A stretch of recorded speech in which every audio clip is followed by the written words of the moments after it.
சொன்னோம், புயல்னு சொன்னாங்க, மழைன்னு சொன்னாங்க. தளபதிக்காக இயற்கையே வந்து அவருக்கு துணை புரிஞ்சுக்குது. அதனால இன்னைக்கு முதல்ல வந்து இயற்கைக்கு நன்றி சொல்லிட்டு இன்னைக்கு நாங்க இன்னைக்கு இந்த இயக்கத்துல சேர்ந்துக்கிறோம்னா மெயின் காரணம் புதுச்சேரியில நீங்க இந்த அளவுக்கு உழைச்சதுனாலதான் எங்களை மாதிரி நாட்கள் வந்து வந்தது காரணம். இன்னைக்கு நான் வந்து கிட்டத்தட்ட ஒரு 30 ஆண்டுகள் பயணம் பண்ணிக்கிறேன். என்னை பொறுத்தவரையும் உழைப்பாளிக்கு முக்கியத்துவம் கண்டிப்பா 100% கொடுப்போம். அவங்களை வந்து என்னைக்குமே நாங்க வந்து பின்தள்ள மாட்டோம். முக்கியத்துவம் வந்து யார் கஷ்டப்பட்டாங்களோ அடிப்படையில கஷ்டப்பட்டவங்களுக்கு முதல்ல அதான் ஆணிவேறு. அந்த ஆணிவேர் இன்னைக்கு நான் பெருமைக்காக சொல்ல, நேற்று கூட தளபதி அவர்களை சொல்லும் போது சொன்னேன், உலகத்திலே எந்த நாட்டு அதிபருக்குமே இல்லாம உலகத்துல ஒரு ரோட்ல வந்து நின்னா இன்னைக்கு 10 லட்சம் பேர் கூட்டுறாங்க அப்படின்னா உலகத்துல இருக்கிற ஒரே தலைவர் விஜய் அவர்கள். அதனால ஈர்க்கப்பட்டுதான் நாங்க வந்தோம். இன்னொரு விஷயத்த நம்ம சொல்லலாம், சில முண்டங்க சொல்றாங்க தளபதி அப்படின்னு சொல்றாங்களா அப்படின்ட்டு. நான் ஒரு விஷயத்த சொல்றேன், 14 லட்சம் 15 லட்சம் இருக்கிற நாட்டுக்கெல்லாம் ஒரு அதிபர் சொல்றாங்க. 14 லட்சம் தான் இருக்கும் ஒரு நாட்டினுடைய. நிறைய நாடு, சின்ன சின்ன நாட்டுக்கு, சிங்கப்பூர்லாம் பாத்தீங்கன்னா அதுக்கு அதிபர் ஒரு 14 லட்சம் மக்கள் ஆதரிக்கக்கூடிய ஒரு நபர் அதிபர், ஜனாதிபதி, பிரதமர் சொல்லும் போது கிட்டத்தட்ட 7.5 கோடி மக்கள்ல 1 கோடி பேர் ஃபாலோ பண்ற ஒருத்தர் தளபதின்றது மிகப்பெரிய தளபதி, உலகத்திலே ஒரு மிகப்பெரிய தளபதி சொல்லக்கூடிய மிகப்பெரிய நபர். நம்மளுடைய இலக்கு ஒண்ணுதான். ஒரு காலகட்டத்தில் எனக்கு தெரியும், எல்லா கட்சியுமே ஒரு கட்சி ஆரம்பிச்சா எங்களை சேர்த்துங்கன்னு சொல்லுவாங்க. அது தேசிய கட்சியா இருந்தாலும் மாநில கட்சியா இருந்தாலும்.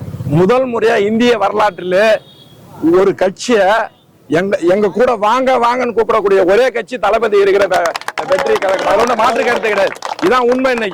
இன்னைக்கு பாத்தீங்க அப்படின்னா எல்லாமே இங்க வரத்துக்கு தயாராகிறாங்க. ஆனா எல்லாரும் சேர்த்துக்கிறதுக்கு தயாரா இருக்கிறாரா தளபதி அப்படின்றது கேள்விக்குறி. ஏன்னா கண்டிப்பா எனக்கு தெரியும், ஊழல்வாதிகளை ஒருபோதும் சேர்க்க மாட்டாரு. அது ஒன்றும் மாற்று கருத்து கிடையாது. இன்னைக்கு நிறைய பேர் கிண்டல் பண்ணலாம், பாண்டிச்சேரியில வந்து ரொம்ப கம்மியா தான் இருக்கிறாங்க அப்படின்னு. நான் தெளிவா சொல்றேன், கடந்த முறை எந்த கட்டமைப்பும் இல்லாமல் 6 சட்டமன்ற உறுப்பினர்கள் சுயேட்சையா ஜெயிச்சிருக்கும் போது இன்னைக்கு கிட்டத்தட்ட ஒவ்வொரு தொகுதியிலையும் இளைஞர்கள். இப்ப காலைல ஒரு போலீஸ் ஆபீசர் பேசினாரு, என் பொண்ணு வந்து 6வது படிக்குது சார், 5ஆம் தேதி வராராம, லீவ் போட்டு என்ன கூட்டுன்னு போங்க, அது மட்டும் இல்ல என்னை அவருக்கு ஓட்டு போடுங்கன்னு சொல்லுது அப்படின்னு சொல்லக்கூடிய நபர் வந்து ஒரு காலகட்டத்தில் பெரியவங்க சின்னவங்களுக்கு சொல்லி இன்னைக்கு சின்னவங்க எல்லாமே பெரியவங்களுக்கு சொல்லக்கூடிய ஒரு கழகமா இன்னைக்கு வெற்றி கழகம் வந்து மாறிக்குது. பேர்ல வெற்றி இருக்குது. எனக்கு தெரியும், எம்ஜிஆர் எப்படி முதல் புதுச்சேரியில ஆட்சி புரிச்சாரோ அவங்க கையில் நாங்க அதான் சொல்லிக்கிறோம். நாமெல்லாம் இணைஞ்சாதான் பண்ண முடியும். வேற்றுமையெல்லாம் கிடையாது. ஒவ்வொரு தொண்டரும் ஆணிவேர் மாதிரி, ஒரு வேர் கூட வெட்டினா அந்த மரம் செத்துரும். அதே மாதிரி இன்னைக்கு ஒரு தொண்டருமே நம்ம இணைந்து 2026 இன்னைக்கு நம்ம இதை சபதமா சொல்லுவோம், தமிழக வெற்றி கழகம் இல்லாம இங்க ஆட்சியே கிடையாது புதுச்சேரியில.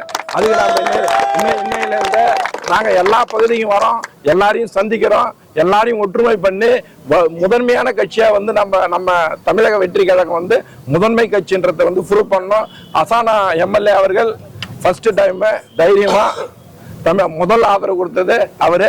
காரைக்காலில் ஒரு மிகப்பெரிய படை மட்டும் கிடையாது, ஃபர்ஸ்ட் வெற்றியே காரைக்கால்ல இருந்து ஆரம்பிக்கும். ஏ என்ற எழுத்து ஆல்பாபெட்டிக்கல் எப்படி ABCDன்னு ஆரம்பிக்குதோ, நம்ம கட்சியில அசானா ஏ என்ற எழுத்து அன்னைக்கு வந்து கோட்டையா அதிமுக மிகப்பெரிய லெவல்ல ஜாம்பவான வீழ்த்தினாரு. இன்னைக்கு திமுகவை முதல் வீழ்த்தக்கூடிய ஒரு மிகப்பெரிய ஜாம்பவானா இன்னைக்கு நம்ம அசானாஜி அவர்கள் வந்துக்கிறாங்க. இந்த நிகழ்ச்சி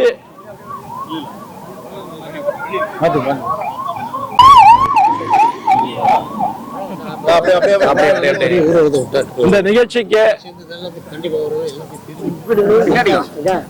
பாண்டிச்சேரியில மட்டும் கிடையாது, தமிழ்நாட்டிலையும் பணமே இல்லாம தொண்டர்களை கூட்டக்கூடிய ஒரு இயக்கம், தானா சேர்ந்த கூட்டம் வெற்றி. இன்னைக்கு இங்க வந்துகிற எல்லாமே கழகத்துக்காகவும் தளபதிக்காகவும் வந்துக்கிறாங்க. என்னால அது வந்து எந்த கட்சியிலும் இந்த மாதிரி காங்கிரஸ்ல கூட கூட்ட முடியாது.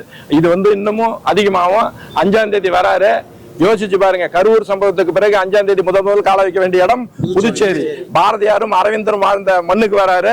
ஒரு மிகப்பெரிய வெற்றி கோட்டையா இங்க இருந்தா வெற்றியை வந்து ஆரம்பிக்க போறாங்க. ஏன்னா முதல் பரப்புரை வந்து கரூருக்கு பிறகு வர்றது புதுச்சேரிக்கு வந்தா கண்டிப்பா ஒரு பெரிய மாற்றம் வரும்.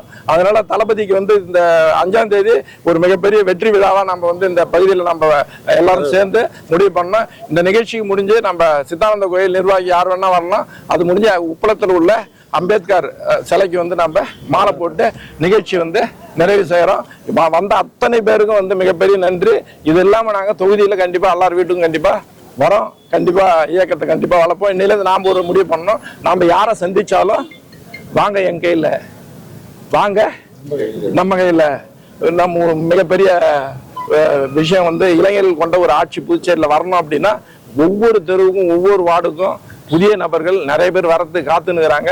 எல்லாரையும் சேர்க்க வேண்டியது நம்ம பணி. என்னமே நாம் இருக்கிற இடம் மிகப்பெரிய வெற்றி கழகமா கண்டிப்பா இருக்கணும், மாறணும். அதை மாற்றுவீங்கன்ற எனக்கு நம்பிக்கை கண்டிப்பா இருக்கு. அதனால உங்களுக்கு மிகப்பெரிய ஒத்துழைப்பு தருவேன்.